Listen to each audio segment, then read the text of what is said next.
আমার প্রথম স্ত্রী সুমি আমার বিরুদ্ধে একদম মামলা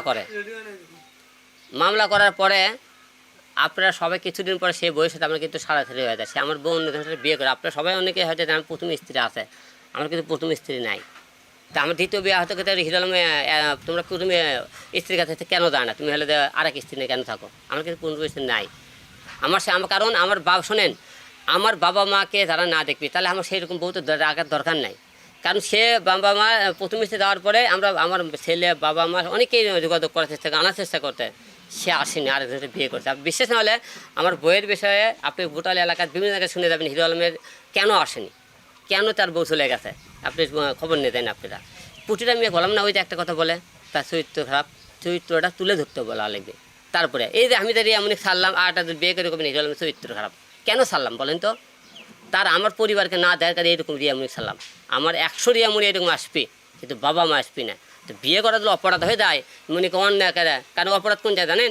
বইয়ের কথা শুনলে আপনি অপরাধী হবেন না। আমি বইয়ের কথাটা শুনি না, তাহলে আমি পুরো একটা বইলে তো সারা জীবন যন্ত্রণার মধ্যে থাকে, বাবা মাকে আমি হারিয়ে দেবো, বৃদ্ধাশ্রমে নিয়ে বইলে থাকে, তাহলে আমি ভালো হবো। আপনারা জানেন, আপনারা সবাই জানেন গতকাল আমার বাবা মারা যায়। মারা যাওয়ার পরে কালকে জানাজা সম্পন্ন হয়েছে। এই জানাজার সম্পূর্ণ হওয়ার মধ্যে কালকে সারাদিন আমি আমার বাবার মনে করেন জানাজা নিয়ে ব্যস্ত থাকার মধ্যে সারাদিন খালি নিউজ দেখতেছে হিরো আলম রিয়ামণিকে বয়কট এই বিষয়ে প্রচুর মনে করেন নিউজ দেখতেছে আমি। এবং তারই পরিপ্রেক্ষিতে রিয়ামণি রাত্রিবেলা সে লাইভ জাগো নিউজে একটা ইন্টারভিউ দিয়েছে এবং মনে করেন স্যার পেজে লাইভে আমার বিরুদ্ধে কিছু কথা তুলে ধরেছে। যেমন তিনি বলেছে যে হিরো আলমের বাবাকে আমি তার পাশে ছিলাম না, হিরো আলম মিথ্যে কথা বলেছে।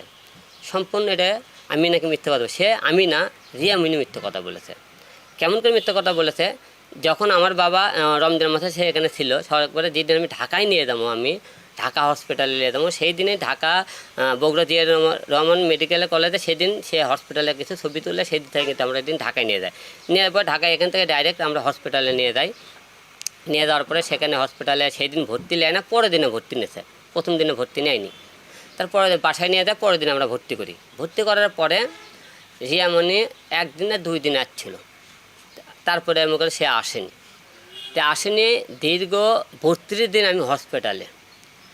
আমার বাবা আইসিতে ছিল যখন, সে তখন বলছে, সে আরেকটা কথা বলছে, আমি হিরো আলম যে মিউজিকে গানের ভিডিওর কথা বলতে, সেই ভিডিওগুলো অনেক আগেকার। আপনারা 14, 15, 13, 10 এরকম তারিখগুলো ফলো করবেন তার পেজে, এবং মনে করেন হলে যে আরেকটা যে পেজে মনে করেন সে ভিডিওগুলো করেছে, সেই পেজে আপনারা দেখবেন যে সে আমার বাবা যখন আইসিতে ছিল সেই টাইমে সে মিউজিক ভিডিওগুলো করছে।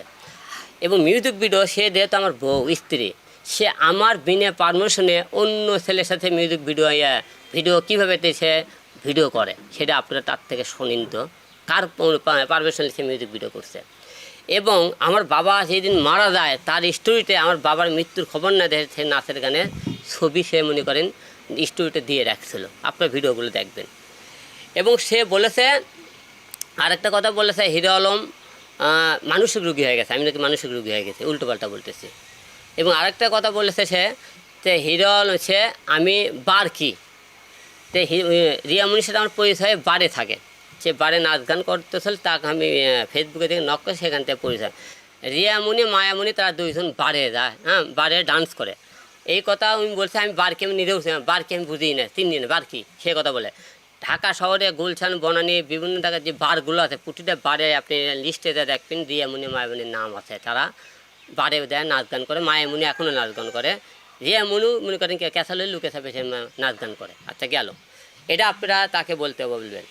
তারপরে উনি বলছে যে আমি হলে যে তা মরে গেলে পড়ে থাকলে তার চিকিৎসা কেন করবো না, সেই যে চিকিৎসা করবে আমার বাবা বাঁচে থাকতে তাকে আমি খুঁজে পেলাম না। এবং বলতেছে রিয়ামণিকে আমি পড়ে থাকলে সে কেমন করে সেবা করবে। এবং আরেকটা বিষয় চিন্তা করবেন, সে বলেছে যে তারকে নাকি আমি মারার হুমকি দিয়েছি। আমার বাবা মারা গেল, আমি বাবাকে আমার ব্যস্ত, তার ভাই এখন ফোন দিয়েছে যেদিন মারা যায় যে তাওই বলে মারা গেছে, সে কথা বলছে। তো মারা গেছে তোরা সেই খবর শুনে আমাকে ফোন দিছিস, 1 মাস ধরে পড়ে থাকলো তোরা আসলি না। এবার আমি কোন পরিবারে বিয়ে করছি দেখেন, তার ভাই বোন বাবা সবাই মনে করেন সবাই বেঁচে থাকতেও তার মা, তার বাবা এবং তার বোন কেউ কোনোদিন আমার বাবাকে এখন তো দেখতে আসলো না। তাকে এতেই বোঝা যায় তার শুধু হিরো আলমক দরকার, তার ফ্যামিলি দরকার নাই। মেয়ে মানুষ খালি একটাই কথা বলতে পারে, সে বলে না হিরো আলম অনেক কিছু আপনার সামনে তুলে ধর্ম, তো তাদেরকে একটা কথা বলতে চাই যে তুলে ধরতে চাই কথাগুলো। এই যে আমি মরার পরে আমাকে কোরআন, এই কোরআনকে সাক্ষীলে কোরআন হাত দিয়ে ওকে বলবেন, এই কোরআন শরীফ হাত দিয়ে তুমি যে বলেছিলা যে আমি বারে যাই না কোনো দিন, তুই কোরআন শরীফে বলো তো। বা এবং তুমি যে বলছো যে ভিডিওগুলো আমার বাবা হসপিটাল থাকে যে ভিডিওগুলো করছিল আগের ভিডিও, তুই কোরআন শরীফ হাত দিয়ে বলো তো। তুমি যে বলেছো যে হিরো আলমের বাবাকে আমি সেবা করছি, তুমি কোরআন শরীফ হাত দিয়ে বলো। হ্যাঁ করছে, বলছেন আপনি, বউর হসপিটাল ছিল একদিন আর ওইটি থাকে গেল, তো এতদিন গেল। এবং তুমি যদি কোনো দিন বলো যে হিরো আলম অন্য কোনো মেয়ে বিয়ে করছে এবং মনে করেন তার কোনো মনে করেন সম্পর্ক আছে, এইরকম কোরআন শরীফ হাতত নিয়ে কোন মেয়েকে আমি বিয়ে করছি, কার সাথে আমার কোন খারাপ সম্পর্ক আছে, তুমি এই জিনিসটাকে তুলে দাও। কেউ এরকম বসে এর আগে মনে করেন তাকে অনেকবার মাফ করেছিলাম। সে আমার সাথে ক্যাসাল হলে অন্য ছেলেগুলো গান করে মদ খায় বাড়ে যায়, কোরআন শরীফ থেকে বলছিল আমি জীবনে মদ খাবো না, বাড়ে যাবো না। যে মেয়ে কোরআন শরীফকে এমন অপমান করে কথা বলতে পারে, সে আমার সাথে কী না করতে পারে বলুন। এখন তার সাথে আপনার সবাই আমি বয়কট করছি, বয়কট মানে তার সাথে কোনো সম্পর্ক রাখবো না। আমি ঢাকায় যাওয়ার পরে তার সাথে আমার সে বয়কট হয়ে যাবে। আপনি কি আজকে এই কারণে আজকে আপনার ডাকার উদ্দেশ্য একটাই যে সে যে বক্তব্যগুলো মানুষের সামনে দিতেছে উল্টো পাল্টা, সেগুলো প্রমাণ সহকারে দেয়, প্রমাণ ছাড়া কোনো বক্তব্য যেন আমার বিরুদ্ধে সে না দেয়। আমি যেরকম বলছি প্রমাণ আছে, এই শব্দগুলো আপনার সাথে নেবেন। সে বড় বড় কথাবার্তা তখন বলতেছে না, এবং রিয়ামনি মায়ামনির যার কাছে অবৈধ কিছু ভিডিও আছে সোশ্যাল মিডিয়াতে তাদের মনে করেন বারের, সেই ভিডিওগুলো আমি ঢাকার যা আপনাদের সামনে দেখাবো।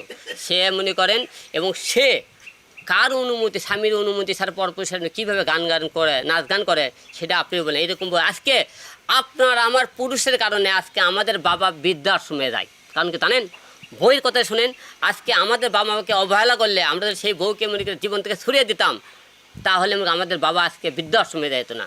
আজকে বৃদ্ধাশ্রমে আমাদের বাবা একটা কারণে যায়, আমরা বইয়ের গোলাম হয়ে চলি। বউ গেলে বউ পাবেন। আপনারা একবার কি ভাবছিলেন যে বাবা 10 মাস 10 দিন আপনি যে মা আপনি গর্ভধারণকে মানুষ করলো, আপনি বইয়ের কথা সেই বাবাকে বৃদ্ধাশ্রমে শুনতেন, সেই বাবার কথা শুনে বউলে আপনি আরেকজনের বাসায় আছেন, সেই বাবার কথা শুনে বউকে বাবা টেকা দেওয়ার বাবা মায়ের সাথে কথা বলতে হয়, আপনি যা লুকিয়ে মনে করেন হলে বাইরে আসে, বাবা মায়ের কিছু দিলে সেই বউ আপনি ঘর থেকে বের করে দেয়। আজকে আমাদের পুরুষের কারণে নারীরা একটাই দোষ দিতে পারে মেয়েদেরকে, তোর চরিত্র খারাপ, এই একটা কারণ তোর চরিত্রের কারণে আমি তোকে ডিভোর্স দিলাম। কিন্তু তাদের চরিত্র নিয়ে কথা বলবেন, আপনাদের কথা জনগণ বিশ্বাস করবে না, মেয়েদের কথাই বিশ্বাস করবে। আজকে আমরা অবহেলা শুধু মেয়েদের আজকে এই সমস্ত কথা সহ্য করে থেকে আজকে আমাদের বাবা মা আজকে বৃদ্ধ আশ্রমে। আরে ভাই এইরকম 101টা মেয়ে যাবে, মেয়ে পাবেন, কিন্তু বাবা মা গেলে বাবা মা পাবেন না। সবাই একটাবার এই জিনিসটা নজরে রাখবেন।